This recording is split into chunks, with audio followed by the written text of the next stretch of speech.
سورہ الروم پارہ نمبر 21 آیہ کریمہ نمبر 24، 25 اور 26۔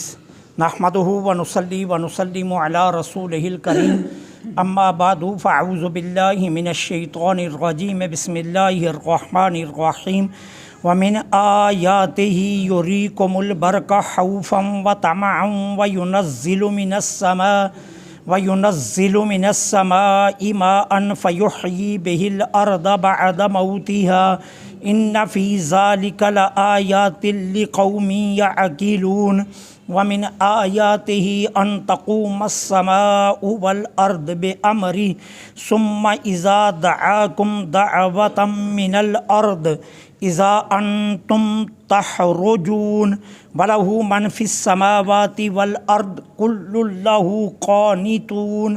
صدق اللہ العظیم۔ ومن آیاتہ، اور اس کی نشانیوں میں سے یہ بھی نشانی ہے، یریکم البرقہ، وہ دکھاتا ہے تمہیں بجلی، خوفاً کبھی خوف کے لیے، و طمعا اور کبھی امید کے لیے، وَيُنَزِّلُ اور اتارتا ہے، مِنَ السَّمَاءِ آسمان سے، ماءً پانی، فَيُحْيِی پس زندہ کرتا ہے، بہی اس کے ذریعے، الارض زمین کو، بعد موتہا اس کے مردہ ہونے کے بعد۔ اِنَّ فِی ذَلِکَ بے شک اس میں، لآیات نشانیاں ہیں، لقوم اس قوم کے لیے، یعقلون جو عقل مند ہے۔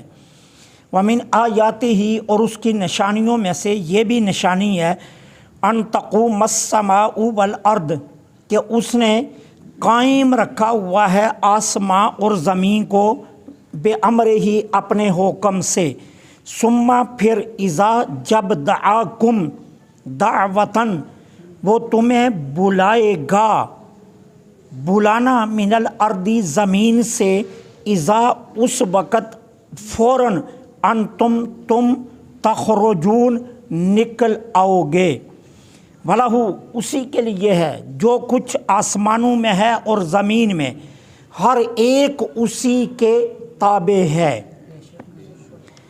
اللہ جل سبحانہ و تعالی اپنی وحدانیت اور اپنی قدرت اور اپنی حکمتوں پر جو دلائل ارشاد فرما رہے ہیں، فرمایا ان میں ایک دلیل یہ بھی ہے کہ وہ اللہ تمہیں بجلی دکھاتا ہے، کبھی خوف اور کبھی امید۔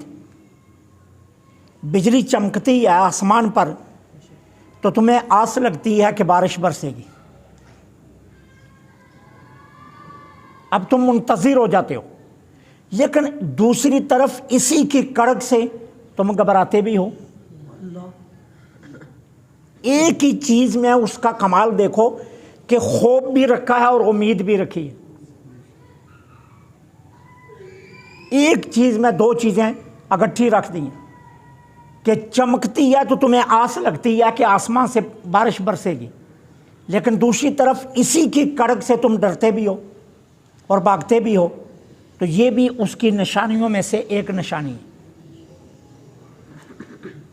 پھر فرمایا آسمان سے پانی کو نازل کرتا ہے اور پھر اسی پانی کے ذریعے مردہ زمین کو زندہ کر دیتا۔ پیچھے بھی آپ پڑھ چکے ہیں، اس کو دوبارہ بیان کیا جائے کہ بنجر زمین ہوتی ہے، پھر بارش برستی ہے، بادل آتے ہیں اور پانی برستا ہے بادلوں سے، پھر تم اسی کھیت میں کھیتی کرتے ہو اور کیا کرتے ہو، بیج ڈالتے ہو، اور وہیں اس آسمان کے پانی کی نرمی سے تمہارا وہی بیج لہلاتے کھیتوں کی شکل میں تمہارے سامنے آ جاتا ہے۔ اب تم نے تو بیج ڈالا اور تم بیج ڈال کر لمبی تان کر سو گے، اب مٹی کے نیچے کون ذات ہے جو اس پر نگاہ رکھے ہوئے ہے؟ کون ہے جو اس کے اندر سے پودے کو اگا رہا ہے؟ اب تمہاری نگاہ تو مٹی کے نیچے نہیں نہ جا رہی، تم نے تو ظاہر کے اسباب کیے اور تم آ کر سو گئے۔ اللہ فرماتا ہے وہ کتنا تمہارے اوپر مہربان ہے کہ تمہاری محنت کو رائیگاں نہیں جانے دیتا، تم تو سو گئے لیکن وہ جاگ رہا ہے، اسے نظر رکھی ہوئی ہے۔ کہ میرے بندے نے بیج ڈالا ہے، میں نے اس کی حفاظت کرنی ہے، اور پھر وہ اس سے ایک پودا اگاتا ہے تمہارے لیے۔ پھر فرمایا اس میں نشانی ہے، لیکن کن کے لیے؟ عقل مندوں کے لیے۔ بے وقوف پر تو کوئی چیز اثر نہیں نہ کرتی، عقل مند کے لیے نشانی۔ اور عقل مند کون ہے؟ عقل مند اسی کو کہتے ہیں۔ تین چیزیں ہوتی ہیں، ایک ہوتی ہے بیوٹی، ایک ہوتی ہے کوالٹی، ایک ہوتی ہے ریئلٹی۔ ہم ہمیشہ بیوٹی اور کوالٹی کے پیچھے دوڑتے ہیں، ریئلٹی کے پیچھے نہیں دوڑتے۔ ہماری عادت ہے نا، دنیا پوری کو دیکھ لو، یا بیوٹی کے پیچھے دوڑ رہی ہے یا کوالٹی کے پیچھے، لیکن یہ دونوں حقیقتیں نہیں ہیں۔ حقیقت کیا ہے؟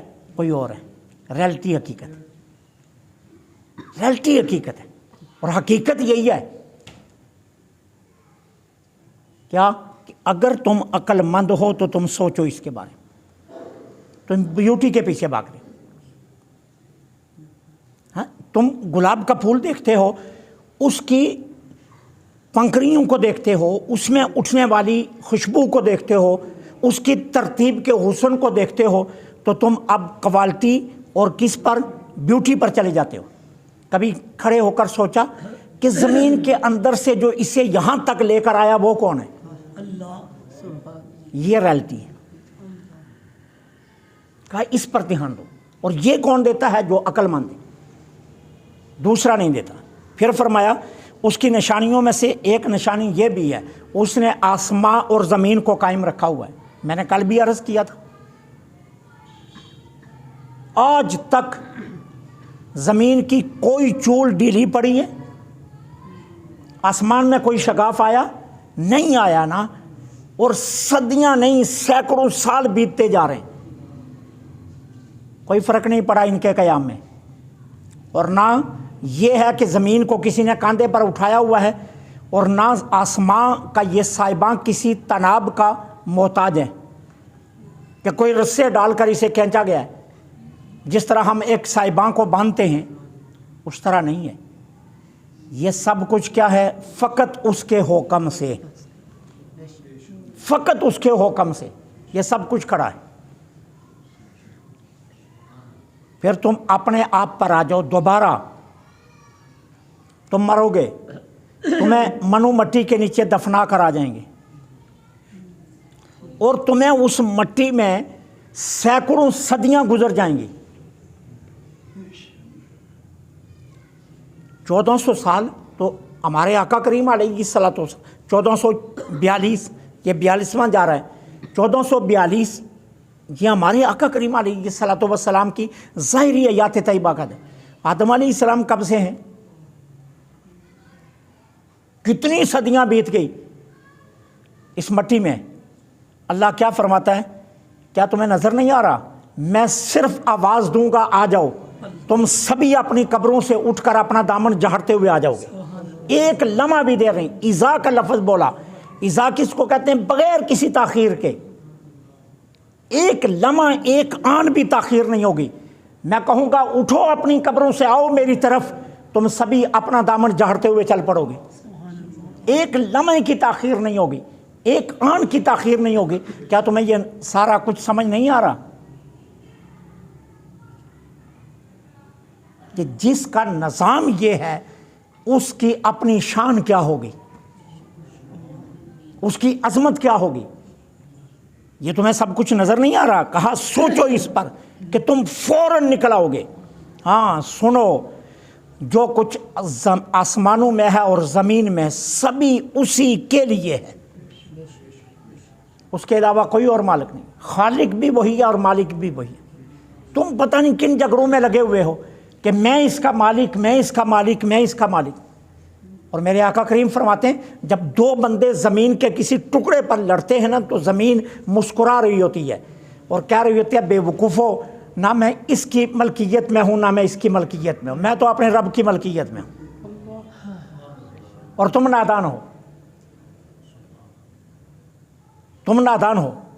ابراہیم بن آدم اپنے محل کے اندر اپنے تخت پر بیٹھے ہوئے تھے نا، بلخ کے بادشاہ تھے نا پہلے،